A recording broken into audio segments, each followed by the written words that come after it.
하나님 감사합니다. 하나님의 은혜 가운데 한 주간의 이 삶을 살아가다 또한 이 예배 자리에 모여서 지금 이 시간 하나님의 그 말씀을 듣고자 합니다. 저희들이 하나님의 이 말씀을 들음에 그 말씀 가운데 하나님의 말씀 속에서 하나님이 온전하신 그 뜻을 깨닫게 하여 주시고 또한 그 말씀을 가지고 우리의 삶의 자리에 돌아갔을 때 그 말씀에 합한 삶을 살아갈 수 있도록 하여 주시옵소서. 예수님의 이름으로 기도드립니다. 아멘. 아멘.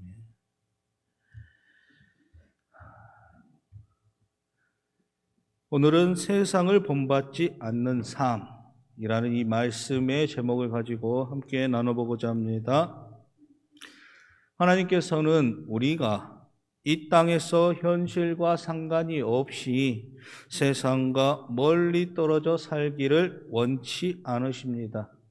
오히려 이 세상의 한복판에 서서 우리를 이 땅에 보내신 하나님의 사명을 감당하기를 원하십니다.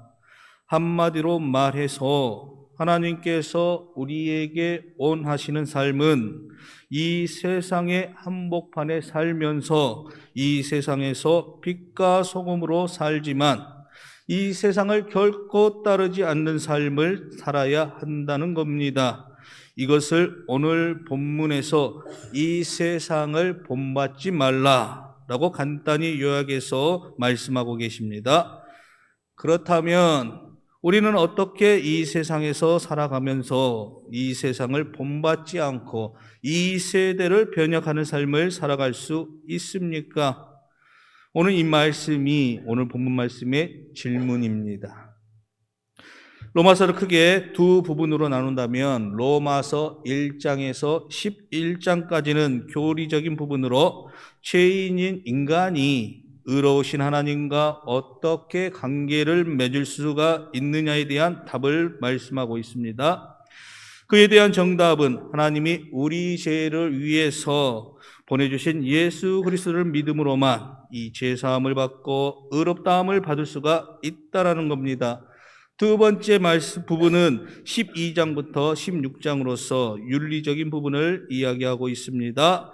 예수님을 믿음으로 죄사함을 받고 의롭다함을 받은 그리스도인들이 어떻게 사는 것이 하나님이 보시기에 합당한 삶인가에 대해서 말씀하고 있습니다.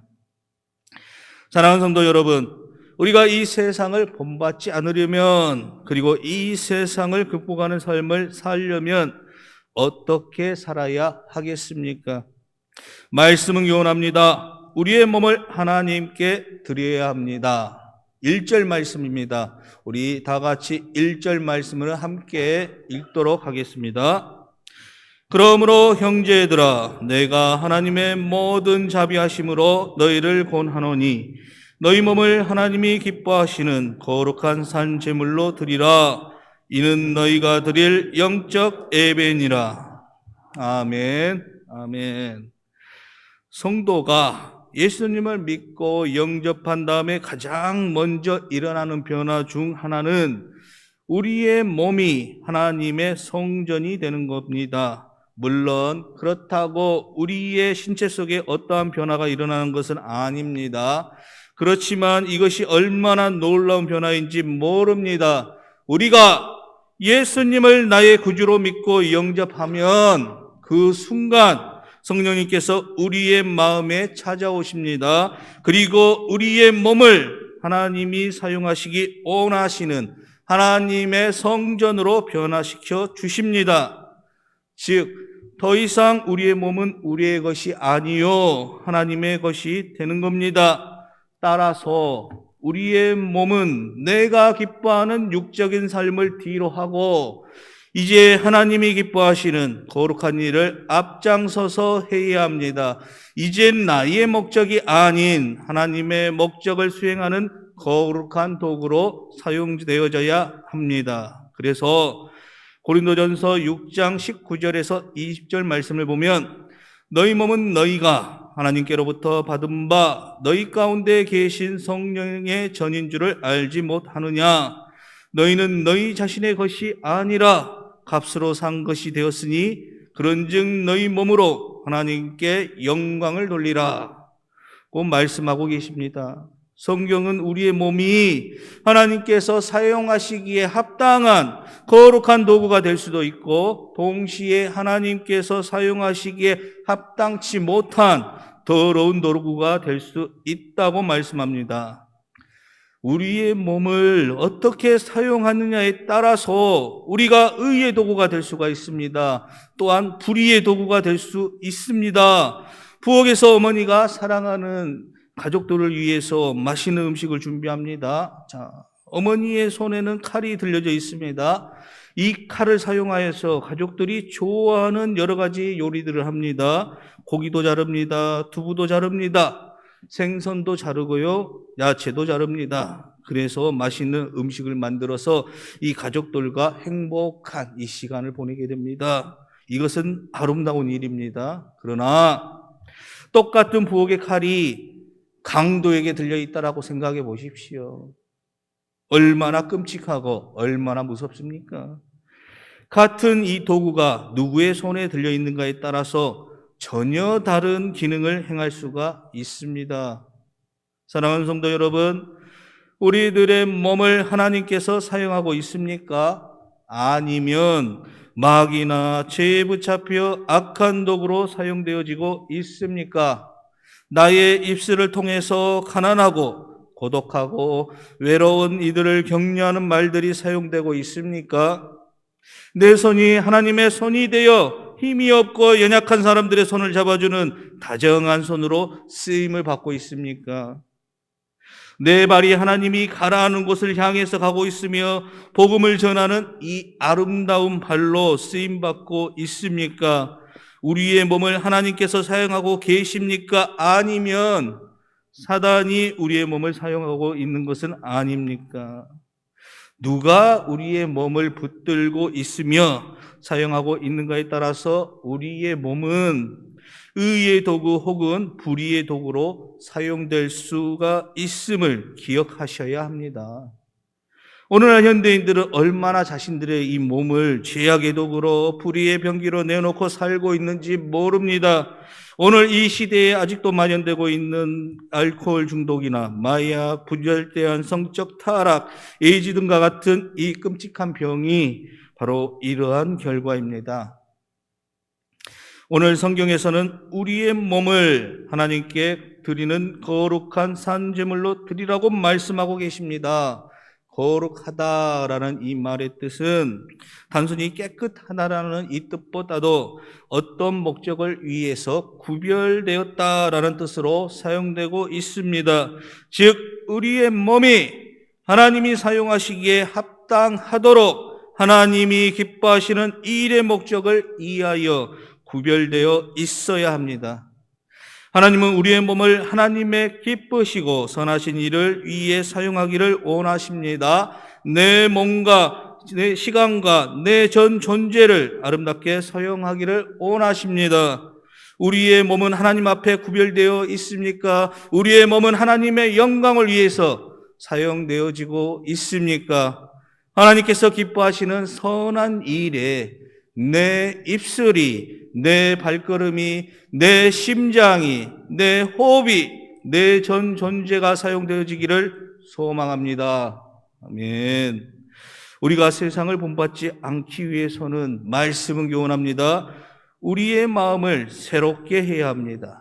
2절 말씀입니다. 우리 2절 말씀 함께 읽도록 합니다. 너희는 이 세대를 본받지 말고 오직 마음을 새롭게 함으로 변화를 받아 하나님의 선하시고 기뻐하시고 온전하신 뜻이 무엇인지 분별하도록 하라. 아멘. 친구 세 사람이 그들이 가지고 있던 돈을 함께 은밀한 장소에 숨겼습니다.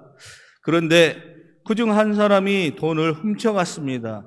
며칠 후 세 친구는 솔로몬 왕을 찾아가서 그들 중 누가 범인인가를 판정해달라고 요청했습니다. 그러자 솔로몬 왕은 내가 문제를 낼 테니까 먼저 답을 하라고 했습니다.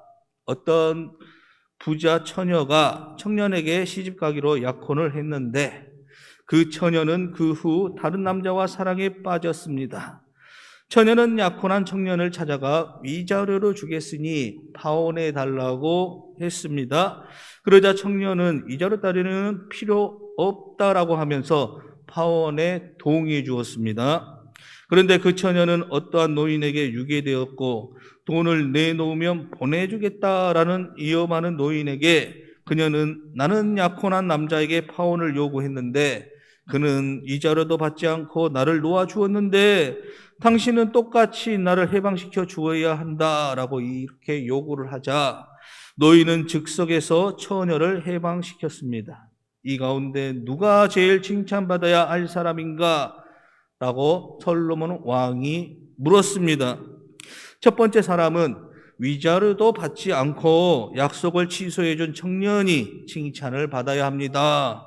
그는 상대의 의사를 무시하면서까지 억지로 결혼하려고 하지 않았고 돈도 거절했기 때문입니다. 라고 답했습니다. 자, 두 번째 사람은 아닙니다. 그 처녀야말로 칭찬을 받아야 합니다. 그녀는 사랑이 없는 결혼을 취소하는 이 용기를 가졌고 진정으로 사랑하는 사람과 결혼할 줄 아는 용기 있고 현명한 여자이기 때문입니다. 라고 답을 했습니다. 자, 마지막으로 이 세 번째 사람은 이 얘기는 뒤죽박죽이어서 나는 알 수가 없습니다. 약혼한 청년은 돈도 안 받고 파혼을 하여 주고 노인은 돈 때문에 처녀를 유기해 놓고도 그냥 되돌려 보내다니 얘기 줄거리가 전혀 말이 되어 있지 않습니다. 라고 답을 했어요. 그 말이 끝나기가 무섭게 솔로몬 왕은 세 번째 사람을 가리키며 네가 범인이다 라고 말하며 설명하기를 다른 두 사람은 이 사람 사이에 존재하고 있는 인간관계와 애정 같은 것을 말했는데 너는 오직 돈 아니고는 생각하지를 않았다. 그러니 네가 틀림없이 범인이다 라고 말했습니다. 사람의 언행은 그 마음에서부터 우러나옵니다. 즉 그 사람의 마음 상태에 따라서 그 사람의 말과 행동이 다르게 나타납니다. 사람의 마음이 바르지 못하면 그에게서 나오는 말과 행실도 악합니다. 마음은 행동을 낳고 행동은 습관은 그 사람의 인생을 결정합니다. 그만큼 마음이 중요합니다. 본문 1절에서는 우리의 몸을 하나님께 드리라고 강조했습니다.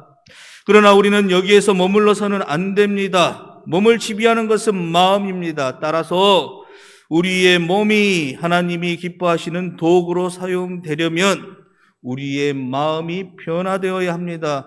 단순한 의미에서가 변화가 아니라 질적인 변화가 필요하다라는 사실입니다. 사실 사람의 마음이 이렇게 변화되는 것은 결코 쉬운 일이 아닙니다. 저와 여러분들의 삶 속에 이런 질적인 변화가 가능하다고 믿으십니까?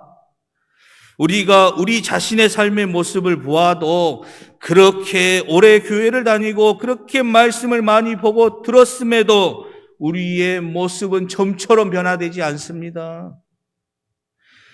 저 역시 성경을 보고 기도를 해보고 여러 가지 계획을 세우고 결심을 하지만 좀처럼 변하지 않는 저의 모습을 보면서 많은 실망과 좌절을 느낄 때가 많이 있습니다.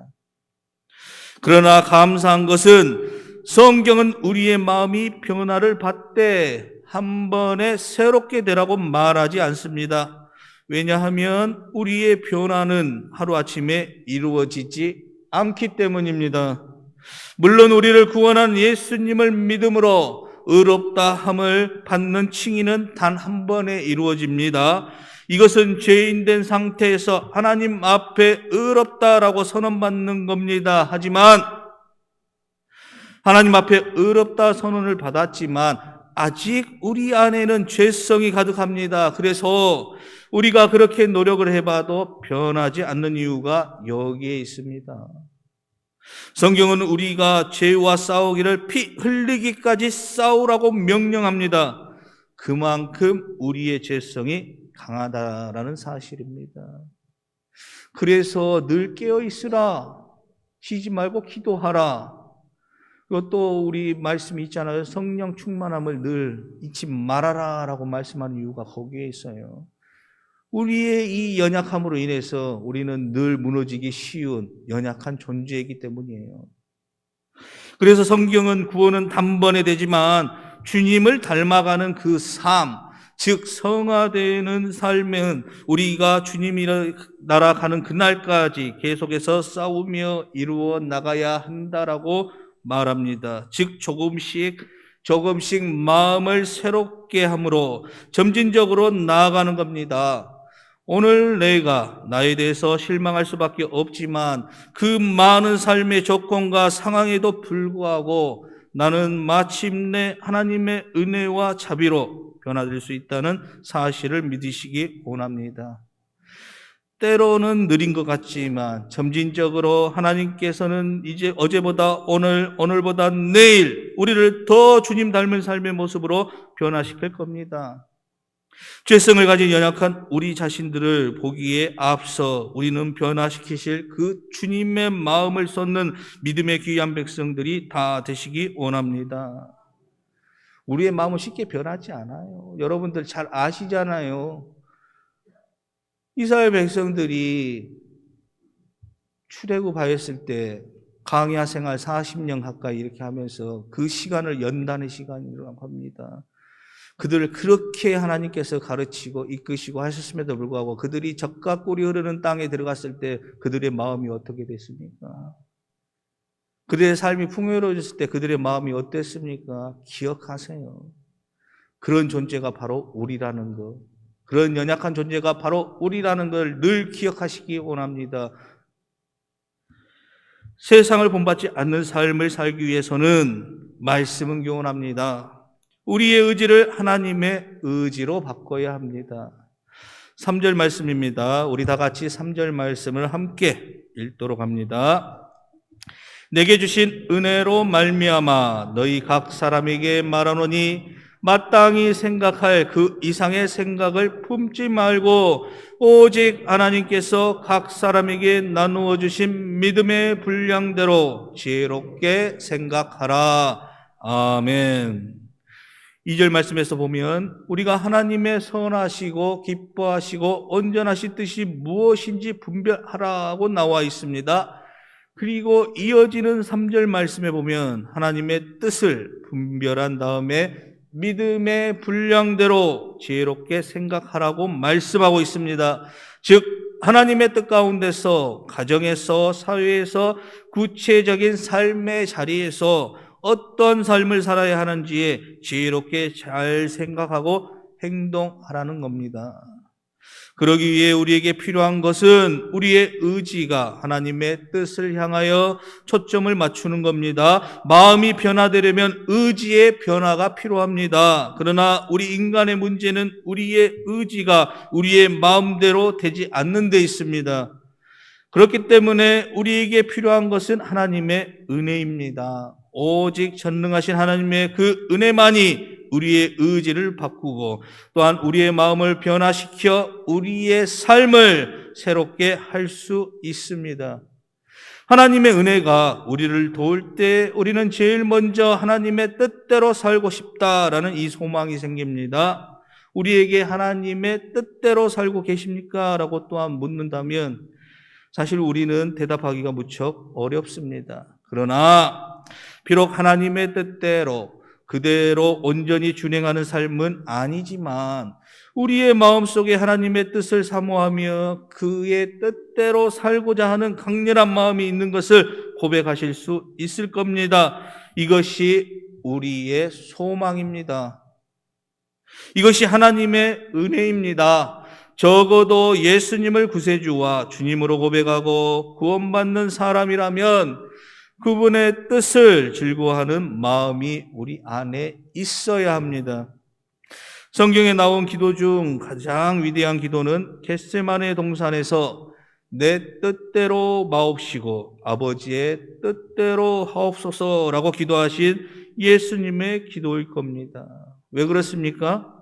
하나님의 뜻만이 선하시고 완전하시기 때문입니다. 그 뜻만이 창조주 하나님을 기쁘시게 할 수 있으며 우리의 삶을 향한 가장 완전하신 뜻입니다.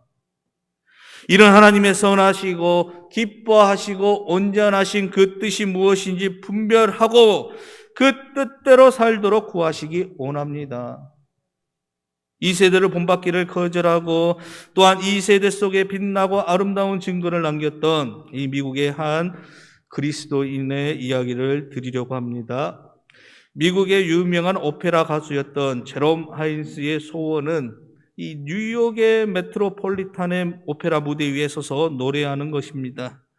그의 목표를 향하여 피나는 연습을 했습니다. 그리고 그는 뉴욕 메트로폴리탄 오페라 가수단에 입단되었습니다. 그런데 그 오페라단의 가수가 되자마자 자신이 그동안 추구해온 것이 이것이었던 말인가 하며 말할 수 없는 공허에 빠지기 시작했습니다.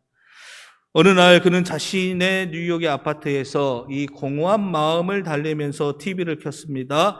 마침 빌리 그레암 목사님의 전도대회가 방영되고 있었습니다. 목사님께서 설교하시기 전에 한 분이 나와서 찬양을 시작했습니다. 그것은 우리가 다들 잘 아시는 찬송가 94장입니다.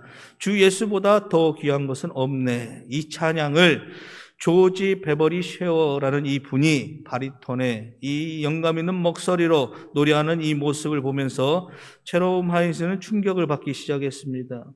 그러면서 뭐죠? 저 사람도 나처럼 내 길을 걸어갔으면 내가 설 수 있는 이 무대에서 노래할 수 있는 사람인데 왜 저런 실력을 가지고도 저런 노래를 부를까 의아해하면서 빌리 그레암 목사님의 말씀을 들었습니다. 그날 그는 설교 말씀을 통해서 죄악 속에 살아가고 있었던 자신의 이 삶을 하나님 앞에 자백하고 TV 브라운관 앞에서 하나님께 항복하고 예수 그리스도를 자신의 구세주와 주님으로 영접했습니다. 그랬더니 그의 삶의 모습이 변하기 시작했습니다. 그가 변하자 많은 사람들이 그에게 충고를 합니다. 어떤 사람은 당신은 오페라 무대를 떠나야 한다. 또 다른 사람들은 오페라 무대는 당신과 같은 사람이 필요하니까 계속해서 하나님의 영광을 위해서 노래하라고 충고합니다. 그는 고민을 하다가 오페라 무대에 계속 서기로 결심했습니다.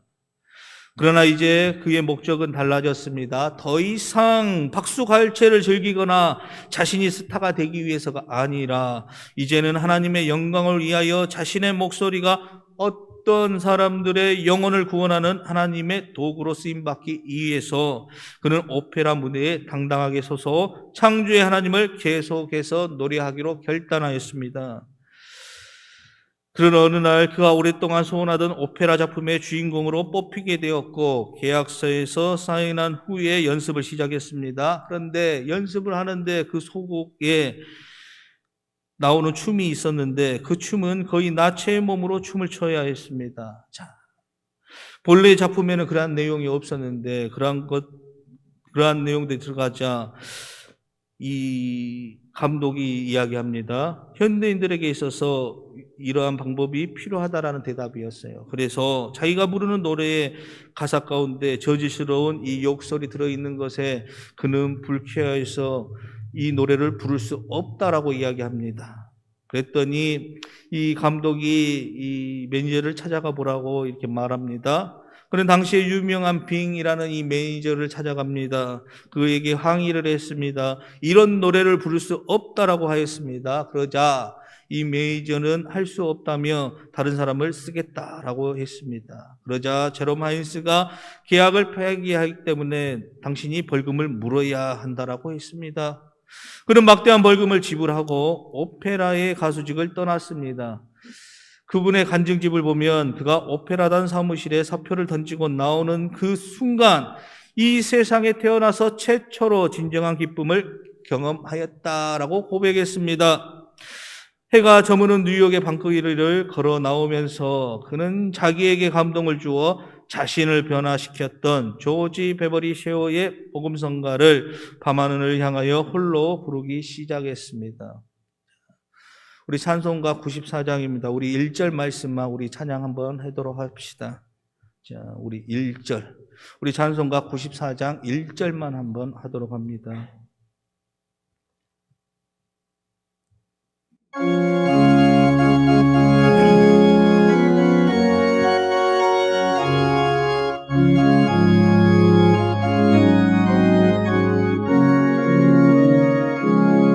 주 예수보다 더 귀한 것은 없네. 이 세상 부귀와 바꿀 수 없네. 영죽은 내 대신 돌아가신 그 놀라운 사랑 잊지 못해. 세상 즐거움 놔버리고 세상 자랑 다 버렸네. 주 예수보다 더 귀한 것은 없네. 예수밖에는 없네.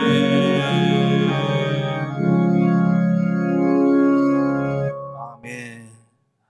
주님밖에는 없습니다.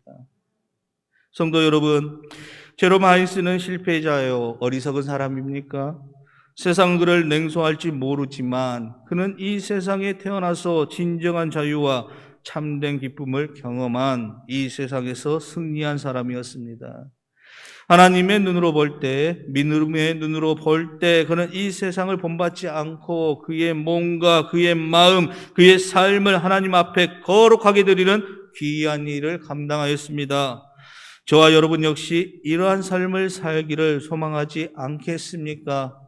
과거의 잘못을 뉘우치고 마음을 새롭게 함으로 하나님의 선하시고 기뻐하시고 온전하신 뜻을 분별할 수 있는 저와 여러분이 되시기를 원합니다. 말씀을 마치겠습니다. 오늘 우리는 로마서 12장 말씀을 통하여 우리가 어떻게 하여야 세상 속에 살아가면서 빛과 소금의 역할을 감당하며 세상을 본받지 않는 이 삶을 살 수 있는지 함께 나누어 보았습니다. 우리의 몸을 하나님께 드리고 우리의 마음을 새롭게 하며 우리의 의지를 하나님의 의지로 바꿈으로 세상을 본받지 않고 예수 그리스도를 본받는 믿음의 귀한 백성들이 다 되시기 원합니다. 아멘. 하나님, 이 세상을 본받는 것이 아닌 이 세상과 구별된 삶을 살아가야 할 저희들이, 하나님의 그 말씀으로 덧입힘으로 살아가야 할 저희들이 하나님의 그 말씀에 순종하지 않고 그 말씀으로 함께 살아가지 않고 이 세상을 바라보면서 이 세상의 쾌락과 온갖 더러운 이 죄악들로 말미암아 그 안에서 기쁨과 평안을 누리고 있는 저희들의 삶을 바라보면서 다시금 저희들의 이 마음을 돌이키기를 원합니다. 이제는 이 세상을 본받지 않고 예수 그리스도를 본받아 하루하루의 이 삶 가운데 하나님이 보시기에 합당한 삶을 살아내는 진정한 그리스도인으로서 거듭나게 하여 주옵소서. 예수님의 이름으로 기도드립니다. 아멘.